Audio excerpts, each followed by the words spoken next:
আমি একটা কন্টেন্ট তৈরি করতে চেয়েছিলাম, তো সেখানে আমার একটা ছবির দরকার ছিল। কন্টেন্টের আইডিয়াটা ছিল যে এরকম এখন পুরুষরা কিভাবে নির্যাতিত হয়, তো সেইটা তুলে ধরার জন্য আমার একটা ছবি দরকার ছিল। তো আমি চ্যাট জিপিটিকে প্রম্পট দিলাম যে আমাকে এমন একটা ছবি দাও যে যেইখানে একটা পুরুষকে একজন মহিলা মারতেছে একটা চেইন দিয়ে, স্পাইক বল দিয়ে। তো চ্যাট জিপিটির সাথে সাথে আমাকে সরি বললো যে সে এই ধরনের ছবি তৈরি করে দিতে পারবে না। সে বলল যে এটা হচ্ছে তার পলিসি ভায়োলেশন এবং এইটা ভায়োলেটস রিকোয়েস্ট করতেছি, তাকে আমি অন্য কোনো আইডিয়া বা অন্য কোনো সিন যেন প্রম্পট করি, সে এটা তৈরি করে দিবে।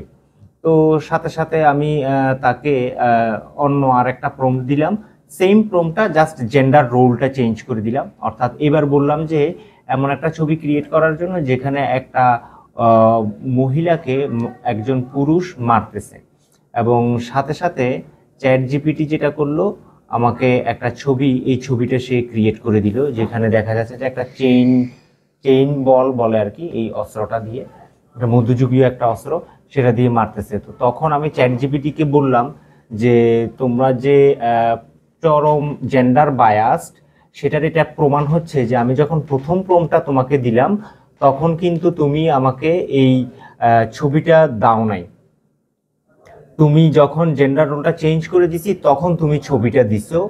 আর প্রথমে যে তুমি অস্বীকার করেছো ছবি দিতে পারবে না, এটাই হচ্ছে প্রমাণ যে তোমরা জেন্ডার বায়াসড, তোমরা নিউট্রালি কাজ করতে পারো না, এবং নিউট্রাল পজিশনে কাজ করার জন্য সাপোর্টও দিতে পারো না বা সাপোর্ট দাও না। তো তখন চ্যাট জিপিটি আমাকে বললো যে সে এটার জন্য সরি, সে এটাকে ভায়োলেশন মনে করে, সেই জন্য সে দেয় নাই। কিন্তু দ্বিতীয় ছবিটা যখন দিছে তখন কিন্তু সে ভায়োলেশন করে নাই, অর্থাৎ সে এই ছবিটাকে প্রমোট করার জন্য প্রস্তুত আছে। কিন্তু বাস্তবতা হচ্ছে সম্পূর্ণ বিপরীত এবং সম্পূর্ণ ভিন্ন। আমরা জানি বাংলাদেশে বা সারা পৃথিবী জুড়ে পুরুষরা বিভিন্ন সময় নারীদের কালো আইন দ্বারা নির্যাতিত হয়, এবং বাংলাদেশে আমরা একটু গুগলে আমরা যদি গুগলে এখনই দেখি যে একটু গুগলে যাই, আমরা গুগলে গেলে এখন যদি সার্চ দিই যে নারী দ্বারা পুরুষ প্রতি যে পারিবারিক সহিংসতা বা সহিংসতার গুলাগুলা, আমরা একটু সার্চ দিলে এখনই অনেকগুলো পাই যাবো। হ্যাঁ, যেহেতু মিডিয়াতে আমরা এই জিনিসগুলা করতে পারতেছি না, কিন্তু আমরা যদি গুগলে সার্চ দিই, অর্থাৎ বাস্তব জীবনের যেই অবস্থানগুলো আছে সেসব ব্যাপারে, তখন কিন্তু আমরা অসংখ্য নিউজ পাবো যেখানে দেখা যাবে যে পুরুষ আসলে নির্যাতন হচ্ছে কিনা।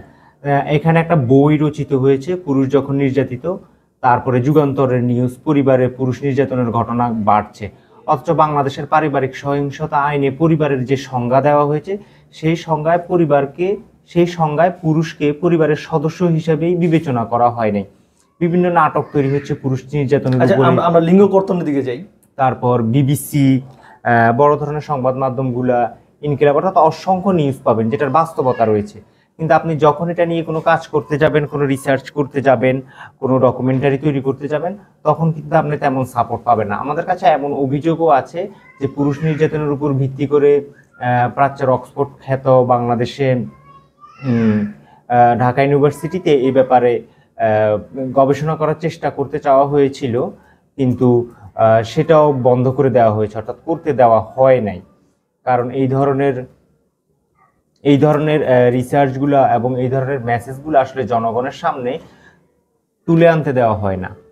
এই যে দেখুন আমরা যে নিউজগুলো দেখি, হ্যাঁ, যে প্রতিনিয়ত ভয়াবহ, দেখেন নিচে কি ভয়ানকভাবে বাড়ছে পুরুষের লিঙ্গ গঠন। তাহলে এটা পুরুষের প্রতি যে লিঙ্গ গঠনটা কিন্তু একটা পারিবারিক সহিংসতা অথবা একটা জেন্ডার বাইজ ডিসক্রিমিনেশন।